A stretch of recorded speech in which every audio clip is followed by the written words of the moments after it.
వాక్య సందేశం మనం వెళ్దాం. బైబిల్ గ్రంథం మనం తెరుద్దాం. 2 రాజుల గ్రంథము 2వ అధ్యాయం 19 నుంచి 21 వరకు.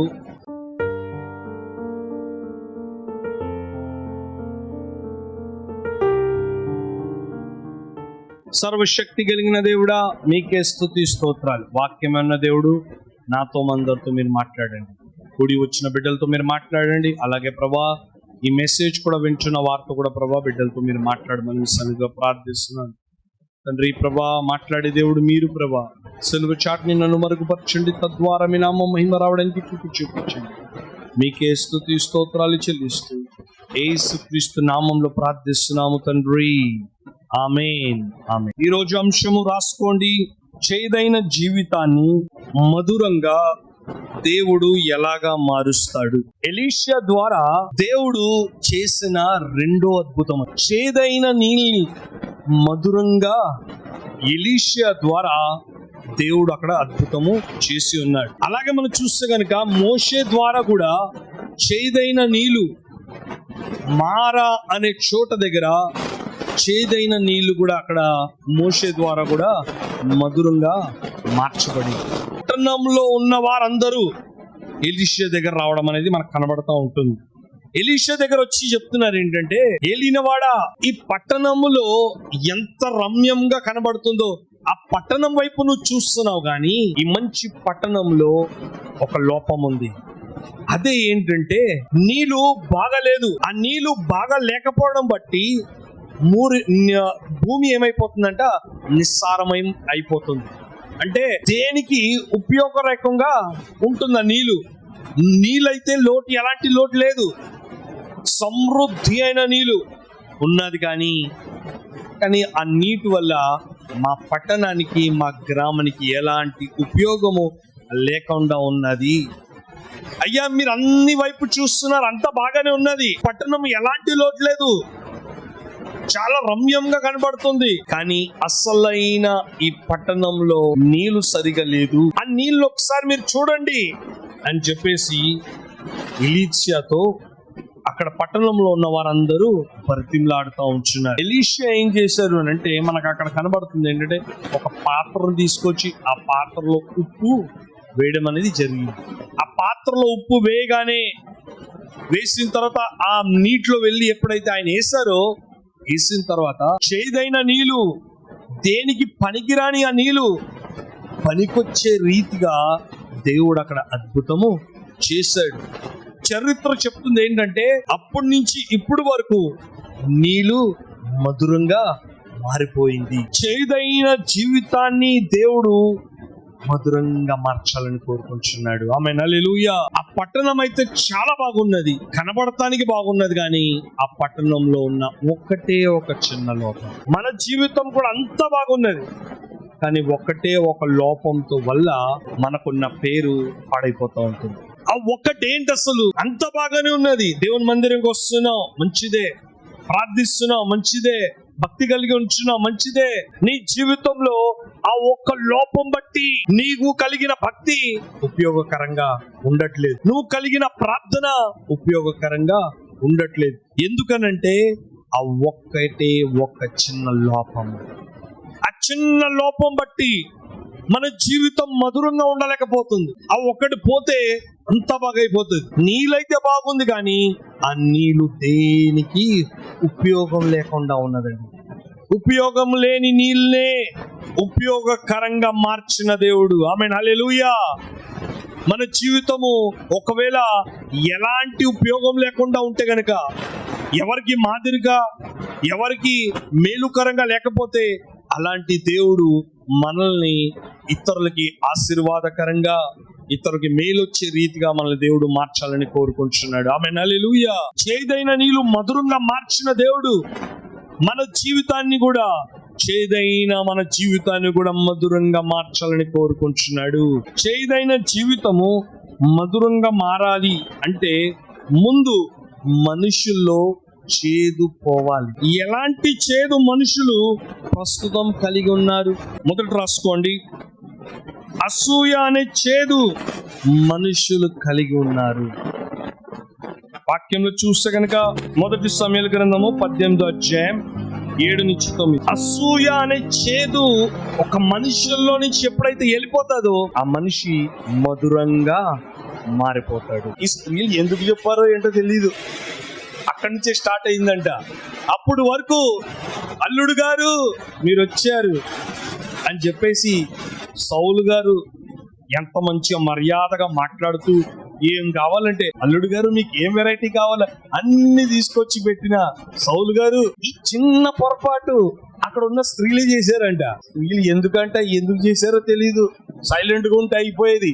పోయి అల్లుడు గారిని మెచ్చుకున్నారు, అల్లుడు గారిని మామగారిని ఇద్దరిని మెచ్చుకున్నారు. కానీ అల్లుడు గారిని కొంచెం ఎక్స్ట్రా మెచ్చుకున్నారు, మామగారేమో కొంచెం తక్కువగా మెచ్చుకున్నారు. ఇక్కడ చూడండి, అదే మనుషులు ఒక సమయంలో సౌలుని మెచ్చుకున్నారు, అదే మనుషులు దావీదుని మెచ్చుకున్నారు. ఎంత మార్పు వచ్చిందండి! ఆ మొదటి సమయంలో దావీదు లేని సమయంలో సౌలు కావాలి, దావీదు వచ్చిన తర్వాత సౌలు. మనుషులు ఎంత మారిపోతున్నారండి! అప్పుడు వరకు సౌలు దావీదుని ఎంతో బాగా చూసుకునేవాడు, ఎంతో మర్యాదగా పిలుచుకునేవారు. కానీ ఎప్పుడైతే ఈ స్త్రీలు కొంచెము దావీదుని ఎప్పుడైతే మెచ్చుకున్నారో వీరు, అప్పటి నుంచి సౌల్లో లేని అసూయ ప్రారంభమైపోయింది. ఈ రోజు ప్రస్తుత రోజుల్లో ఒక మనిషి ఎదగకపోవడం కారణం ఏంటి తెలుసా?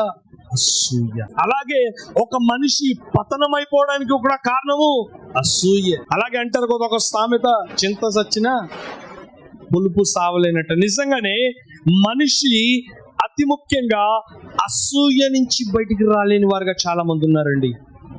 ఎదుగుతున్నారు అని అంటే అసూయ పడుతున్న వారు చాలా మంది ఉన్నారు, బాగుపడుతున్నారంటే అసూయ పడుతున్న వారు చాలా మంది ఉన్నారు. ఆ ముందున్న వాడు 10 స్టేర్ బిల్డింగ్ కడితే అసూయ పడుతున్న వారు కూడా చాలా మంది ఉన్నారు. వాడు కొంచెం బాగా కనబడుతున్నా కూడా అసూయ పడుతున్న వారు చాలా మంది ఉన్నారు. సపోజ్ ఏదో ఒక ఆడది వెళ్తుంది అనుకోండి, మరీ తిరిగి చూస్తూ ఉంటారు ఏంటో మరి అర్థం కాదు. ఎందుకు? వారు ఏం వేసుకున్నారా, ఏం ధరించుకున్నారా, ఏ పట్టు చీర, అవన్నీ ఎందుకంట మనకి. అలాగే ఒక ఆమె అంటే అలాగే వెళ్తా ఉన్నదంట, మరీ వెనకాల తిరిగి చూసిందంట, ముందు చూడలేదంట, డ్రైనేజ్ పడిపోయింది. ఎందుకంట? చూడడం అవసరమా? నువ్వు ఏదైతే వేసుకున్నా దాంతో సంతృప్తి కలిగి ఉండు, మళ్ళీ పక్కన్న వాళ్ళని ఎందుకు చూడడము? నిజంగానే సౌలు అనుకోవచ్చు కదా, అయ్యో నా అల్లుడే కదా, అక్కడ ఉన్న వాళ్ళు మెచ్చుకునేవారు, పర్వాలేదు కదా, ఎలాగైనా నా తర్వాత రాజా దావీదే అవుతాడు కదా, నేను ఎందుకు అసూయ కలిగి ఉండాలి, నాలో అసలు ఎందుకు అసూయ వచ్చింది అని అనుకోలేదు. పోనీ ఎవరో మగోళ్ళు మెచ్చుకుంటే పర్వాలేదు, ఆడోళ్ళు మెచ్చుకున్నారు, పోయి ఆడోళ్ళ దగ్గర ఎక్కడ తలదించి నడవాలో అని చెప్పేసి అప్పుడు నుంచేనంట ఈ దావీదుని ఎలాగైనా ఉండకుండా చంపేద్దామని ప్రణాళికలు కలిగి సౌలు ఉన్నాడు. అసూయ మనుషుల నుంచి పోవాలి. ఈరోజు ప్రస్తుత రోజుల్లో సేవకుల మధ్యలో కూడా అసూయ ఉంటున్న వారు చాలా మంది ఉన్నారు. సంఘాల మధ్యలో కూడా అసూయ అనేది స్పష్టంగా కనబడతా ఉంటుంది. మనుషులు అతి ముఖ్యంగా అసూయతో నిండిపోయి ఉన్నారండి.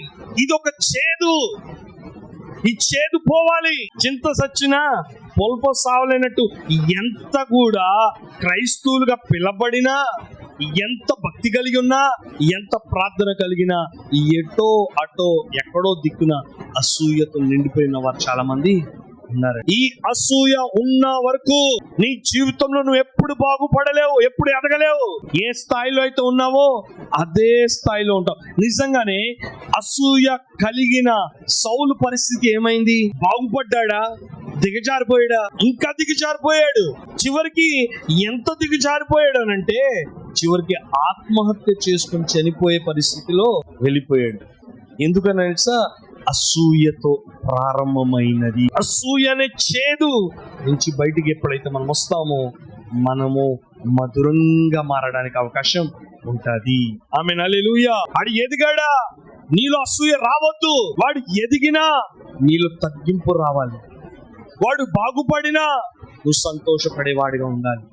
నీ జీవితం నువ్వు ఏ స్థానంలో వెళ్ళినా కూడా నీ జీవితంలో ఎలాంటి అసూయకి నువ్వు స్థానం ఇయ్యకుండా ఉంటే గనక నువ్వు అనేక మందికి నువ్వు ఆశీర్వాదకరంగా ఉంటావు. అలాగే నీ జీవితంలో మధురమైన జీవితం నువ్వు కలిగి ఉండడానికి అవకాశం ఉంటుంది. ఆమేన్, హల్లెలూయా.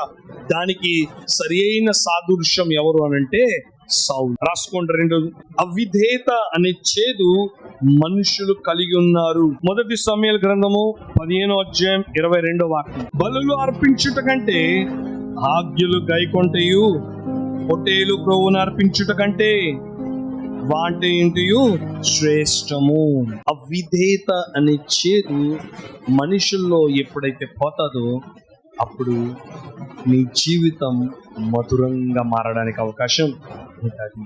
అవిధేయత ఒకవైపు చూస్తే దేవుడికి అవిధేయత చూపిస్తున్న వారు చాలా మంది ఉన్నారు. అలాగే పిల్లలుగా ఉన్నవారు తల్లిదండ్రి కూడా అవిధేయత చూపిస్తున్న వారు కూడా చాలా మంది ఉన్నారు. నీ జీవితంలో నువ్వు దేవుడికి ఎంత కానుక ఇచ్చావా, ఎంత స్పాన్సర్ చేసావా అతి ముఖ్యమైనది కాదు, కానీ నువ్వు దేవుడికి ఎంత విధేయత చూపించావా అతి ముఖ్యమైనది. నీ కానుక బట్టి దేవుడు సంతోషిస్తలేదు, నువ్వు ఇచ్చే స్పాన్సర్ బట్టి దేవుడు సంతోషిస్తలేదు, కానీ నువ్వు దేవుడికి ఎంత విధేయత చూపిస్తున్నావా, ప్రతి పరిస్థితుల్లోనూ దేవుడికి విధేయత చూపిస్తున్నావా లేదా అనేది దేవుడు చూస్తాడు. దాన్ని బట్టి దేవుడు ఆనందిస్తాడు. కానీ అంతేగాని నువ్వు దేవుడికి ఎంతో స్పాన్సర్ చేసావని, నువ్వు ఎంతో కానుకలు ఇస్తున్నావని, నువ్వు ఇచ్చే కానుక, నువ్వు ఇచ్చే స్పాన్సర్ బట్టి దేవుడు ఆనందిస్తాడు అని అంటే పొరపాటు. దాన్ని బట్టి దేవుడు ఆనందించడు. దేవుడు కోరుకున్నది ఏం తెలుసా? విధేయత అనేది దేవుడు కోరుకుంటున్నాడు. అలాగే పిల్లలుగా ఉన్న వారు కూడా తల్లి తండ్రికి విధేయత చూపించాలి.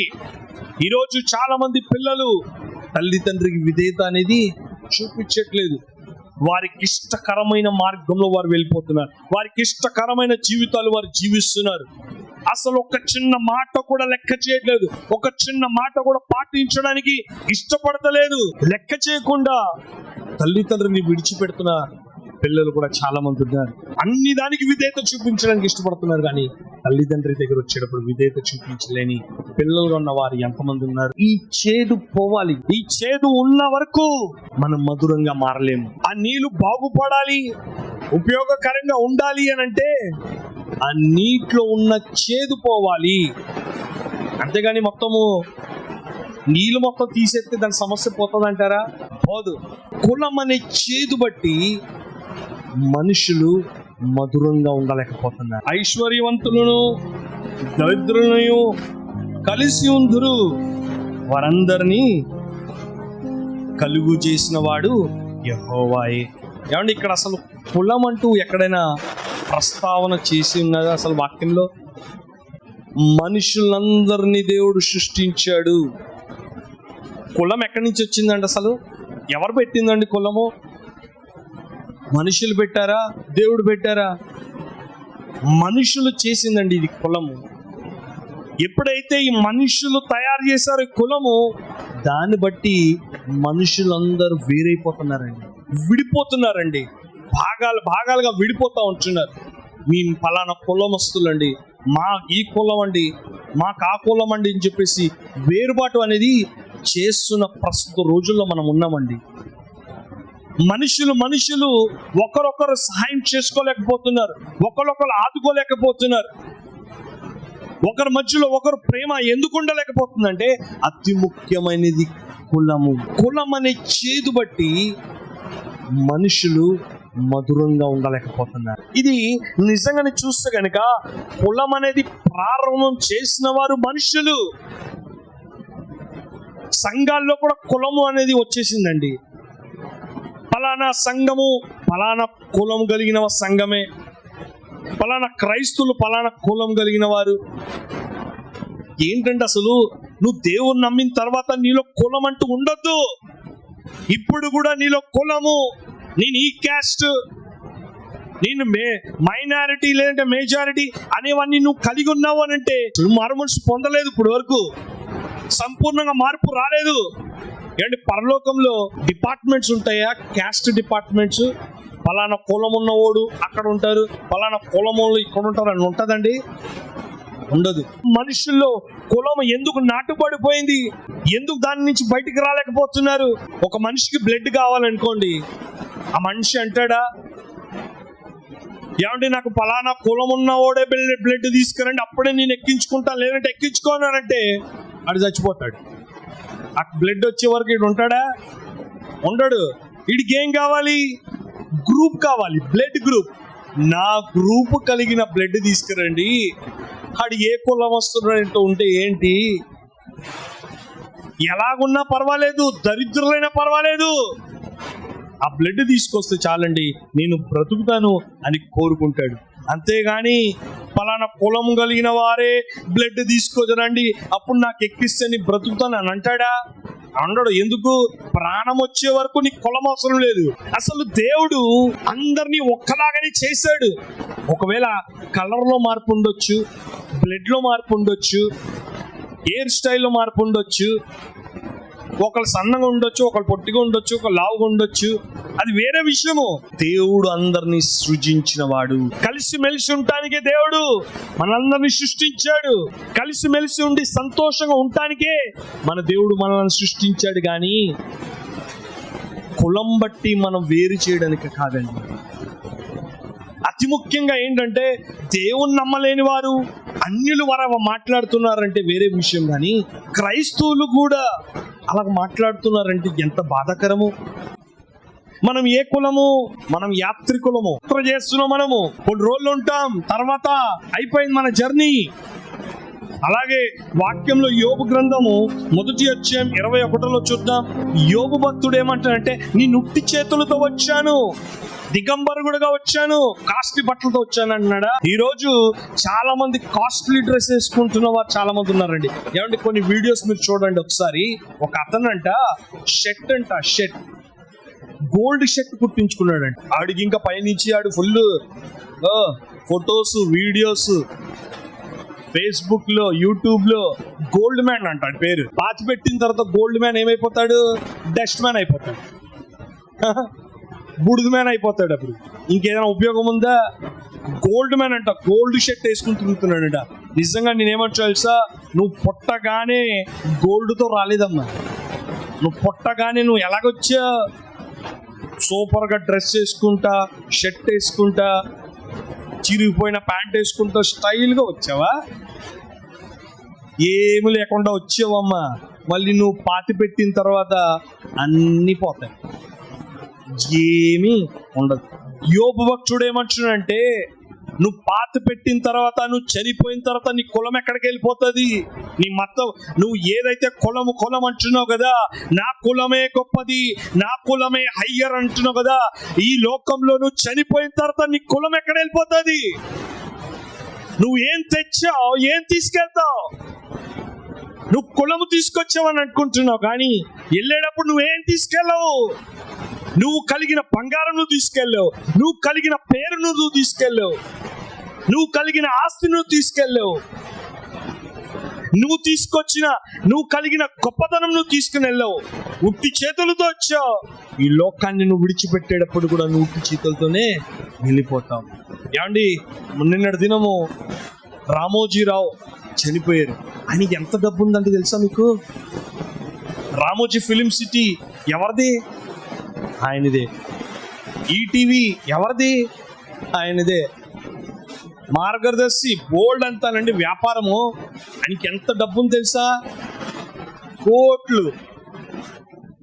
ఆ కోట్ల వల్ల తన ఆరోగ్యాన్ని కాపాడుకున్నాడా? కోట్లు బట్టి ఆయుష్ని ఇంకా ఆఫ్ చేసుకున్నాడా? ఆ డబ్బుని బట్టి తన జీవితంలో ఏదైనా చేసుకున్నాడా? ఏమి చేసుకోలేదు. చివరికి చనిపోయాడు. ఏమైనా తీసుకుని వెళ్ళాడా? రామోజీ ఫిలిం సిటీలో ఒక చిన్న కాగితమైన తీసుకుని వెళ్ళాడండి?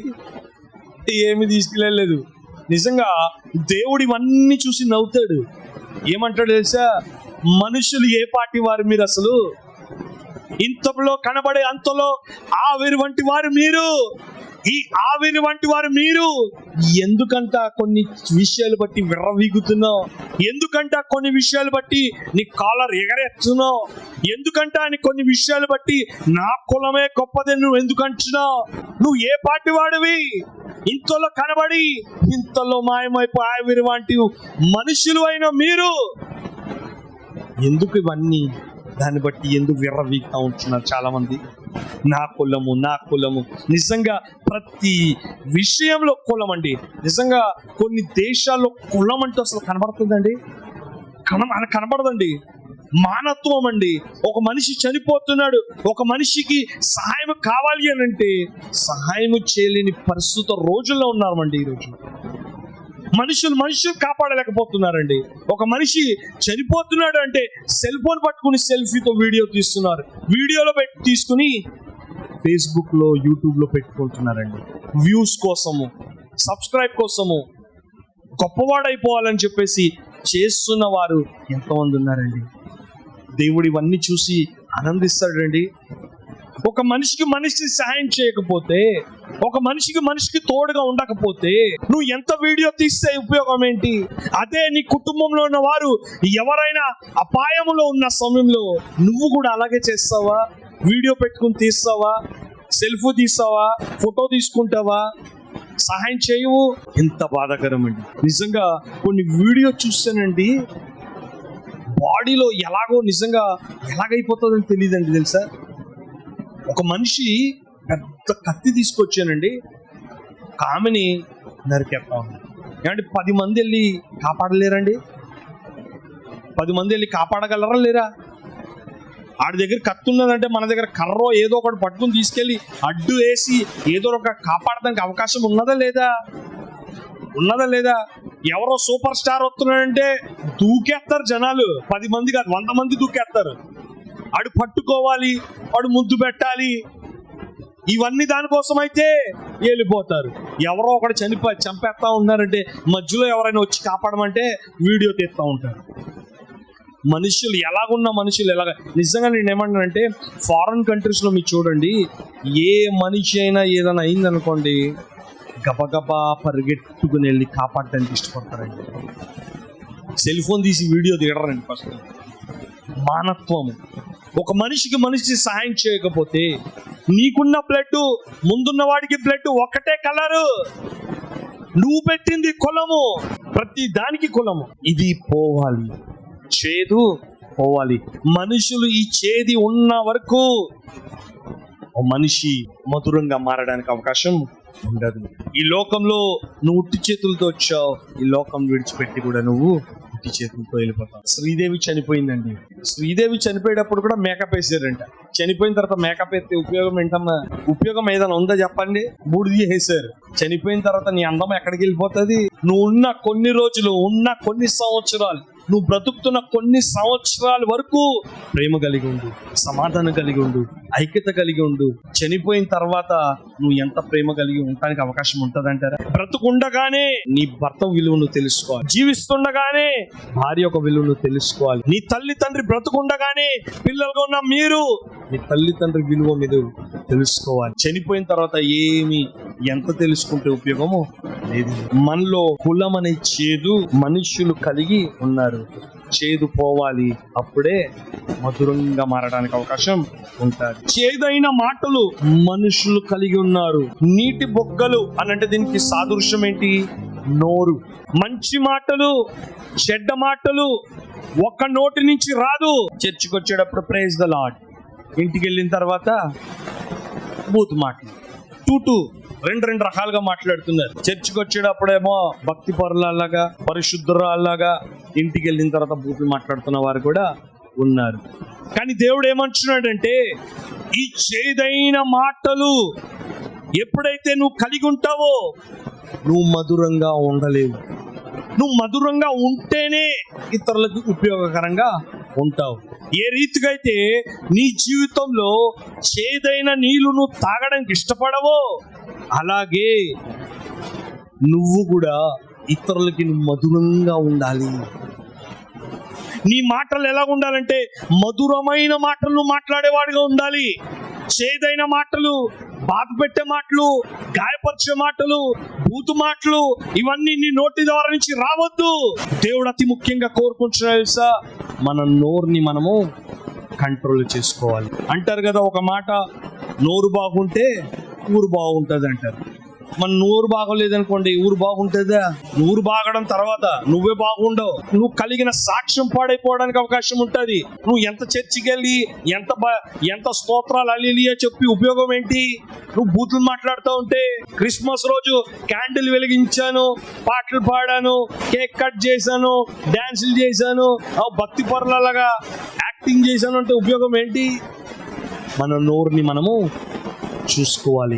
మనం ఎలాంటి మాటలు మాట్లాడుతున్నాము, చేదైన మాటల, మధురమైన మాటలు అని మనము అసలు చూసుకోవాలి. ఈ చేదు మనలో నుంచి పోవాలి. అప్పుడు మనము మధురంగా మారడానికి అవకాశం. చేదు మనలో ఎప్పుడైతే పోతుందో అప్పుడు మనము నూతనంగా మారడానికి అవకాశం ఉంటుంది. రిఫరెన్స్ 2 రాజుల గ్రంథము 2వ అధ్యాయం, అక్కడ చదవండి 19వ అధ్యాయంలోనే. ఈరోజు ప్రస్తుత నీళ్లు మార్చడానికి వాటర్ ప్యూరిఫై వాడుతూ ఉంటారు, అవునా కదా? బాగాలేని నీళ్ళని కూడా ప్యూరిఫై ఎప్పుడైతే చేస్తారో వాటర్ బాగా అయిపోవడానికి అవకాశం ఉంటుంది. కానీ ఆ సమయంలో ప్యూరిఫై కూడా లేని సమయంలో, ఆ టైంలో నీళ్ళు బాగా లేని నీళ్ళని ఎలాగ మధురంగా చేశారంటే, ఎలీషా ప్రవక్త ఒక కొత్త పాత్రను మీరు తీసుకురండి. అప్పటికి అప్పుడు అనంట వారు ఏం చేశారంట, కొత్త పాత్రలు కొనుక్కుని తీసుకుని వచ్చారంట. ఎలీషా చేతుల్లో వారు పెట్టారు. ఎలీషా ఏం చేశాడు? అప్పుడు అందరూ చుట్టుపక్కల ఉన్న వాళ్ళు అనుకున్నారు, ఏమండి నీళ్లు మార్చడానికి ఈయన ఏదేదో ప్రార్థన చేస్తే పర్వాలేదు, పాత్ర తీసుకునిరా, ఉప్పు తీసుకునిరా. ఏమంటే ఆల్రెడీ ఉప్పు నీళ్ళు అండి ఇది, ఉప్పు నీళ్ళని మళ్ళీ ఉప్పు తీసుకురమ్మంటారు ఏంటినా? పాత్రను తీసుకుని రమ్మంటారు ఏంటి? అసలు నీకు అక్కడ ఏంటంటే, మీరు చూడండి ఆ వాక్యంలో కూడా పాత్ర అసలు కనబడతలేదు, ఉప్పు కూడా కనబడుతుందా? నీటిలో ములిగిన తర్వాత ఉప్పు ఏం కనబడుతుంది? పాత్ర కనబడతలేదు, ఉప్పు కూడా కనబడతలేదు. పాత్ర వేసిన తర్వాత, ఉప్పు వేసిన తర్వాత దానికి వచ్చే రిజల్ట్ ఏంటి తెలుసా? మధురంగా మారిపోయిందట. మధురంగా మారిపోయింది అంటే పాత్ర ఉప్పు, పాత్రలో ఉప్పు వేసి తీసుకొచ్చారు వారు. ఎలా తీసుకుని వచ్చారు వారు? పాత్రలో కొత్త పాత్ర తీసుకొచ్చి ఆ ఉప్పు వేసి తీసుకొచ్చి ఎలీషా చేతుల్లో ఎప్పుడైతే వారు పెట్టారో, ఎలీషా ఏం చేశారంటే ప్రార్థన చేసి ఆ నీటిలో ఎప్పుడైతే ముంచాడో ఆయన, పాత్ర కూడా అంటే ఆ పాత్ర ఏ పాత్ర ఉండొచ్చు? మట్టి పాత్ర. నీటిలో వేయగానే మట్టి కుండ ఏమైపోతుంది? కరిగిపోతుంది. ఎప్పుడు ఉప్పు నీటిలో వేసిన తర్వాత ఏమైపోతుంది అంటే పాత్ర ఉప్పు వేయగానే కరిగిపోయింది. ఎప్పుడైతే ఇది కరిగిపోయిందో ఆటోమేటిక్లీ నీళ్ళు, చేదు నీళ్ళు మధురంగా మారిపోయింది. అంటే ముందు చేదు పోవాలి అని అంటే పాత్ర, కొత్త పాత్ర తీసుకుని రావాలి. ఈ పాత్ర అంటే మన యొక్క జీవితానికి సాదృశ్యం. మన జీవితం ఏమవ్వాలి? నూతన పరచబడాలి. చేదు పోయిన తర్వాత ఏమైపోతుంది? నూతన పరచబడిపోతుంది. ఒకవేళ మనుషులు చేదు కలిగిన, ఎప్పుడైతే ఇవన్నీ చేదు అయితే కలిగి ఉంటారో, ఈ చేదు ఎప్పుడైతే పోతాడో అప్పుడు నీ జీవితము నూతనముగా అవడానికి అవకాశం ఉంటుంది. మత్తయి సువార్త 9వ అధ్యాయం 17వ వాక్యం. పాత్ర ఇక్కడ కూడా కనబడుతుంది. ఈ పాత్రకి సాదృశ్యం ఎవరంటే మనుషులుగా ఉన్న మనమే, దేవుని బిడ్డలుగా, క్రైస్తవులుగా మనమే పాత్రలకి సాదృశ్యమై ఉన్నాము. మన జీవితం ఏమవ్వాలంట? నూతన పరచబడాలి. అలాగే రోమిల్ రాసిన పత్రిక 12వ అధ్యాయం 2వ వాక్యంలో కూడా ఏముందో చూద్దాం ఒకసారి. ఈ లోక మర్యాద అనుసరింపక ఉత్తమమును అనుకూలమును సంపూర్ణమై ఉన్న దేవుని చిత్తం ఏదేమో పరీక్షించి తెలుసుకున్నట్లు మీ మనస్సు మరి నూతనమగునట్లుగా రూపాంతరము పొందుడి. దేవుని బిడ్డలుగా పిల్లబడుతున్న మనము, దేవుడు అతి ముఖ్యంగా కోరుకుంటున్నాడు ఏంటంటే మన జీవితం రూపాంతరం అవ్వాలి, నూతన పరచబడాలి. నూతన పరచబడాలి అని అంటే మనలో ఉన్న చేదు ఎప్పుడైతే పోతాదో ఆటోమేటిక్లీ అప్పుడు మనం నూతన పరచబడడానికి అవకాశం ఉంటుంది. ఆమేన్, హల్లెలూయా. నిజంగానే మనం నూతన పరచబడ్డామండి. ఒక సమయంలో లోక మర్యాద మనం పాటించేవారు, ఒక సమయంలో లోకంలో ఉన్న వారులాగా మనుషుల్లాగా మనము కూడా ప్రవర్తించేవాళ్ళు. మనము ఒక సమయంలో లోకంలో ఉన్న వారు మనుషుల్లాగా మనం కూడా జీవించేవారు. మనము ఒక టైంలో మనము కూడా బూతులు మాట్లాడేవారు. ఒక సమయంలో మనము కూడా లోకంలో ఉన్న సినిమాలు, సీరియల్ ఇవన్నీ చూసేవారు. మనము ఎప్పుడైతే యేసు ప్రభువును మన సొంత రక్షకులుగా మనం స్వీకరించామో అప్పుడు మనం ఏమైపోవాలంట, నూతన పరచబడిపోవాలి. మనం ఏమైపోవాలంటే ఒక బ్రాండ్ న్యూగా అయిపోవాలంట. అయిపోయామా అసలు మనము? చాలా మంది క్రైస్తవులు యేసు ప్రభువుని సొంత రక్షకుడుగా స్వీకరించిన తర్వాత కూడా లోక మర్యాదను అనుసరిస్తున్నారు. లోకంలో ఉన్న సినిమాలు, సీరియల్ కూడా చూస్తున్నారు. లోకంలో ఉన్న అన్ని చెత్త చెదారం అన్ని కలిగి జీవిస్తున్న వారు చాలా మంది ఉన్నారు. వారు నిజంగానే వారు నూతన పరచబడ్డారండి? వారు నిజంగానే రూపాంతరం పొందారా? మారు మనసు పొందారా? మరి నిజంగానే నువ్వు మారు మనసు పొందితే కనుక మరి లోకంలో ఉన్న అన్ని నువ్వు పాటిస్తానికి ఇష్టపడుతున్నావు? మరి నీలో ఇప్పుడు కూడా స్వార్థము, అసూయ, ద్వేషము ఇప్పుడు కూడా నువ్వు కలిగి ఉంటే కనుక ఇప్పుడు వరకు నువ్వు రూపాంతరం అనేది పొందలేదు. ఇప్పుడు వరకు నువ్వు నూతన పరచబడలేదు. నువ్వు ఏమవ్వాలంటే కొత్తగా మారిపోవాలి నువ్వు. రెండోది పాత్ర, అలాగే దాంతో పాటు ఏం చేశారంట, ఉప్పు కూడా తీసుకుని వచ్చారు. ఎందుకు? ఆ చేదు నీళ్ళని మధురంగా మార్చడానికి. దానికోసము తీసుకొచ్చిన పాత్ర, తీసుకొచ్చిన ఉప్పు వల్లనే ఆ నీళ్ళు చేదు మొత్తము. క్రైస్తవులుగా పిలబడుతున్న మనం ఈ లోకానికి ఎవరంట? ఉప్పు అయి ఉన్నాము. మన అందు గురించి వాక్యంలో ఏముందంటే మత్తయి సువార్త 5:13 వాక్యంలో, మీరు లోకమునకు ఉప్పు అయి ఉన్నారు. ఉప్పు ఉపయోగకరమైనదా, ఉపయోగం లేనిదంటారా? కారము, పసుపు, మసాలా దానికంటే కాస్ట్లీ అంటారా ఉప్పు? దానికంటే చాలా తక్కువ. ఒక షాప్ లో నేను చూసాను ఏంటంటే బయట బ్యాగ్ లో ఉప్పు అంతా మొత్తం నింపేసి పెట్టాడు బ్యాగ్ లో. నేను అన్నాను, అంటే మీరు షాప్ లో ఉప్పు బ్యాగ్ బయట వదిలేసి క్లోజ్ చేస్తే ఉప్పు ఎవరైనా తీసుకుని వెళ్ళిపోతారు, మీరు లోపల ఉంటా ఉన్నారు అని అంటే ఆ షాప్ ఉన్న వాడు ఏమన్నా, ఎవరు కూడా ఉప్పు దొంగతనం చేయరండి అని. అదేంటండి, ఉప్పు దేనికండి ఉపయోగం? ఏదైనా అసలు దొంగతనం ఎవరు చేయరు. అదంతా వాల్యూ లేనిది, విలువ లేదండి అని చెప్పేశాను. మరి నిజంగానే విలువ లేని ఉప్పు నువ్వు చికెన్ తినగలవా? మటన్ తినగలవా? రొయ్యలు తినగలవా? ఫిష్ తినగలవా? బిర్యానీలు తినగలవా? ఏమి తినలేవు. ఉప్పు అనేది కంపల్సరీ ఉండాలి. అంటే విలువైనది ఉప్పు. డబ్బు పరంగా చూసుకుంటే విలువైనది కాదు, కానీ ప్రతి కూరలో కంపల్సరీ ఉప్పు కావాలి. ఉప్పు ఎక్కువైపోతే కూడా ప్రాబ్లం, ఉప్పు తక్కువ ఉంటే పర్వాలేదు. ఉప్పు ఎంత కావాలో అంత ఉంటే చాలు. అలాగే ఒక క్రైస్తవుడు కూడా విలువైన వాడు. ఒక క్రైస్తవుడు కూడా విలువైన వాడు. దేవుని దృష్టిలో నువ్వు విలువైన వాడివి. విలువైన నువ్వు ఎలాగ పడితే అలాగ జీవిస్తే కుదరదు. దేవుడు ఏమంటున్నాడంటే నువ్వు విలువైన వాడివి కాబట్టి విలువైన నిన్ను నా రక్తము చిందించి నిన్ను కొన్నాను. ఆమేన్, హల్లెలూయా. అలాంటి నువ్వు ఎలాగ జీవిస్తే కుదరదు, ఎలాగ మాట్లాడితే కుదరదు, ఎలాంటి సాక్ష్యం నువ్వు కలిగి ఉంటే కుదరదు, ఏం పడితే నువ్వు అది చూస్తే కుదరదు, ఎలాగ జీవిస్తే అలా కుదరదు. ఎవరితో అంటే నువ్వు యుద్ధానికి వెళ్ళిపోయినా కుదరదు. నువ్వు మంచి సాక్షి కలిగి ఉండాలి, మంచి మాదిరి కలిగి ఉండాలి, నీ నోటి ద్వారా మంచి మాటలు మాట్లాడాలి. ఎందుకు తెలుసా? దేవుడి దృష్టిలో నువ్వు విలువైన వాడివి. నిన్ను యేసు ప్రభు ఆయన రక్తంతో నిన్ను కొన్నాడు కాబట్టి నువ్వు ఎలాగ జీవిస్తే అలా కుదరదు.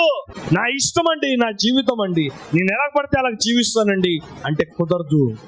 ఎందుకు తెలుసా? యేసు ప్రభు ఆయన రక్తంతో నిన్ను కొన్నాడు. నా ఇష్టం అండి, నేను సీరియల్ చూస్తా, సాయంత్రం సీరియల్ చూస్తా, రేపు పొద్దున్న సీరియల్ చూస్తా, సినిమాలు చూస్తా, అవి చూస్తా, ఇది చూస్తానంటే కుదరదు. ఎందుకు? నువ్వు విలువైన వాడు కాబట్టి. ఆయన రక్తంతో నిన్ను కొన్నాడు. You're sold. ఆల్రెడీ నువ్వు కొనేసుకున్నాడు దేవుడు. నా ఇష్టంతో నీ జీవిస్తానంటే కుదరదు. నువ్వు విలువైన వాడివి. అలాగే సాల్ట్కి ఇంకోటి ఏమంటారు? Salt is unique, salt is valuable. అలాగే రెండోది అంటే సాల్ట్ ఈజ్ యూనిక్. సాల్ట్ ప్రత్యేకమైనదండి.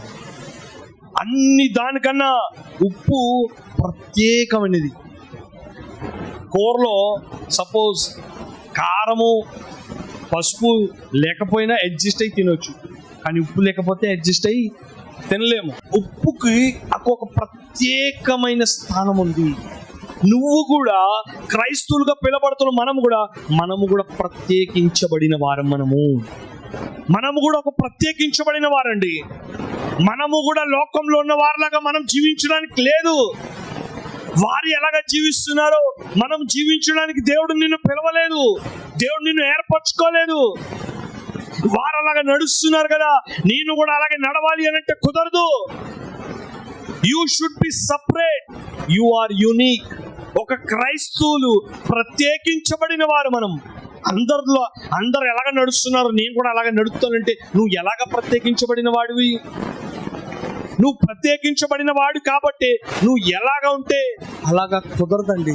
వాడు అలాగ చేస్తున్నాడు కదా, నేను కూడా అలాగే చెయ్యాలి కదా అని అంటే ఎలాగా? నువ్వు ఎవరు బిడ్డవి? సర్వశక్తి కలిగిన సృష్టికర్త యొక్క బిడ్డవి నువ్వు. You are different, you are unique. నువ్వు ప్రత్యేకించబడినవు కాబట్టి వాడు ఎలాగ వెళ్తున్నాడు నువ్వు అలాగ వెళ్ళటానికి వీల్లేదు. వాడు ఎలాగ జీవిస్తున్నాడు నువ్వు అలాగ జీవించడానికి వీల్లేదు. ఈరోజు చాలా మంది యవనస్తులు ఫ్యాషన్ని ఫాలో చేస్తున్నారండి.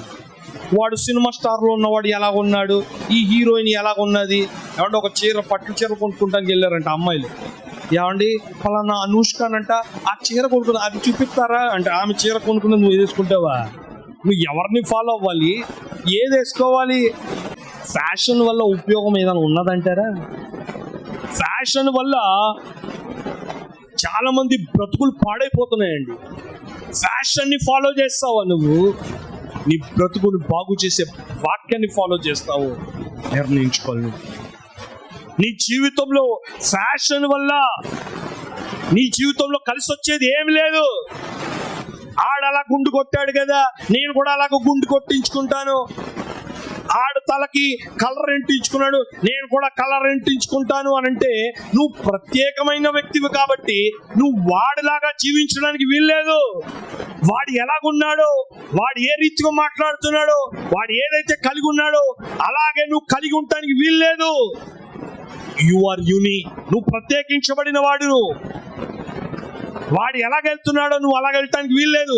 వాడు ఎలాగ కట్టింగ్ చేసుకున్నాడు, నేను కూడా అలాగే కట్టింగ్ చేసుకుంటా. వాడు అలాగ చీర కట్టుకున్నది, నేను కూడా అలాగే చీరలు కట్టుకుంటా. వాడు అలాగ షోకులు చేసింది, నేను కూడా అలాగే షోకులు చేస్తా. నువ్వు ఎవరిని ఫాలో చేస్తున్నావు అమ్మా?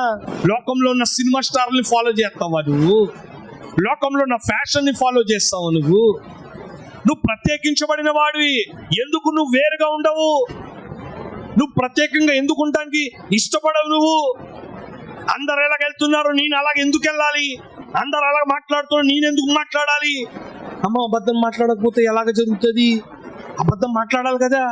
మరి అబద్ధం మాట్లాడకపోతే ఉద్యోగాలు ఎలాగ వస్తాయి? అబద్ధం మాట్లాడకపోతే పెళ్ళిళ్ళు ఎలాగ జరుగుతాయి? అబద్ధం మాట్లాడకపోతే నేను ఎలా బాగుపడతాను అని అంటారు లోకము. కానీ నువ్వు అబద్ధం మాట్లాడతానికి వీల్లేదు. ఎందుకు? నువ్వు ప్రత్యేకించబడిన వాడివి. లోకంలో ఉన్న వారు, లోకంలో ఉన్న సామెత, లోకంలో ఎలాగ అనుసరిస్తారో అలాగ నడుస్తారంటే నువ్వు అలాగ నడవడానికి వీల్లేదు. అయ్య బాబాయ్ అండి, మంగళవారం పెళ్లి జరిగితే ఎలా కుదురుతుందండి? అయ్య బాబాయ్ అమావాస్య రోజు బయటికి రావద్దండి అని అంటారు లోకంలో ఉన్నవారు. నువ్వు అలాగే ఫాలో అయిపోతావా? నువ్వు ప్రత్యేకించబడిన వాడు. నాకు ఏమి జరగదు, నాకు విరోధంగా రూపింపబడిన ప్రతి ఆయుధము నిర్మూలన చేస్తా అన్నాడు నా దేవుడు. ఆమేన్, హల్లెలూయా. ఈ లోకంలో అందరు విడిచిపెట్టినా దేవుడు నాకు తోడుగా ఉంచాడు. నేను బయటికి వెళ్ళేటప్పుడు దీవించబడతాను, లోపలికి వచ్చేటప్పుడు దీవించబడతాను, నాకు ఏ అపాయం నా యొద్దకు రాదు అని నువ్వు అట్టి విశ్వాసంతో నువ్వు వెళ్ళేవాడిగా ఉండాలి. కానీ పక్కన్న వాడు ఏమన్నాడా, వాడు ఏమన్నాడా, నా ఇంట్లో ఉన్న వాళ్ళు ఏమన్నారా, వాడిని చూసుకుని నువ్వు ఫాలో చేయడానికి వీల్లేదు. ఎందుకు? నువ్వు ప్రత్యేకించబడిన వాడివి. నీ జీవితంలో ఒకటే గుర్తుపెట్టుకో, వాక్యము తప్ప ఇంకేమి ఉండదు నీ జీవితంలో. నువ్వు వాక్యమే ఫాలో చేయాలి. దేవుడు నీకు ఏదైతే చెప్పాడో, ఏదైతే చేయమన్నాడో అదే నువ్వు చేయాలి. మా అత్తగారు ఇలాగన్నది, మా మావగారు ఎలాగన్నారు, మా కోడలు ఎలాగన్నది, వారి కోడల మాట అవన్నీ కాదు. వాక్యం ఏం చెప్తుందా? వాక్యం ఇలాగ చెప్తుందా? నువ్వు మర్యాదగా ఉండాలి, నువ్వు పెద్దల్ని గౌరవించాలి అంటే గౌరవించాలంతే. నీ భర్తకు నువ్వు లోబడి ఉండాలంటే. పలానా ముసలమ్మ చెప్పిందండి, భర్తకు లోపరుచుకోవాలంట, గ్రిప్ లో పెట్టుకోవాలంట. ఆమె చెప్పిన మాట వింటావా? లేదంటే వాక్యంలో ఏం చెప్తుందో అదే వింటావా? నువ్వు వాక్యం ఏం చెప్తుందో అదే విను, వాక్యం ఏం చెప్తుందో అదే ఫాలో చేయి. అంతేగాని లోకంలో ఏదైతే ఎవరో ఏదో చెప్పారు కదా, యూట్యూబ్ లో షార్ట్స్ లో ఏదో పెట్టారు కదా, వాక్యంలో లేదంటే షార్ట్స్ లో రీల్స్ లో ఏదో చెప్పారు కదా, ఎవరో ఎక్కడ ఉన్నవాడు అని అంటే ఏదో చెప్పాడంట, అది ఫాలో చేస్తామా? నువ్వు బోల్డ్ అన్ని వస్తాయండి మంచి మంచి మాటలు, దాన్ని ఫాలో చేస్తామా? మంచి మాటలను ఫాలో చేద్దామా? వాక్యాన్ని ఫాలో చేద్దామా? వాక్యాన్ని ఫాలో చేసేవారుగా క్రైస్తవులుగా మనం ఉందామా?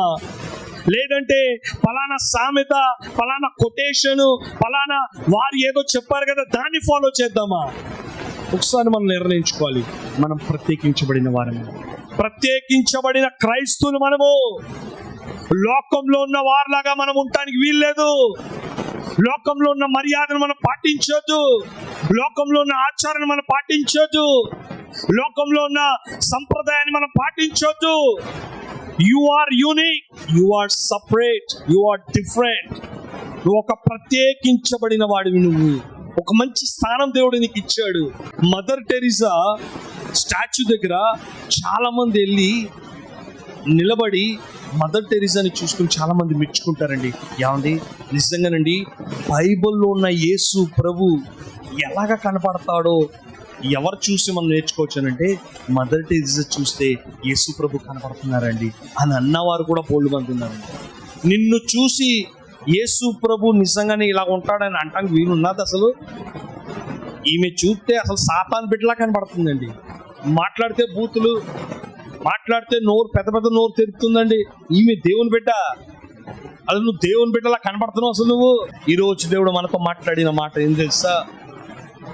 చేదు పోవాలి. మధురంగా మనం మారాలి అంటే చేదు పోవాలి. రెండోది, నూతనము పరచబడాలి, నూతన పాత్రల వలె మనం మార్చబడాలి. మూడోది, అప్పుడు మనము ఈ లోకానికి ఉప్పులాగా అవడానికి అవకాశం ఉంటుంది. ఈ సమయంలో ప్రార్థన చేసుకుందాం.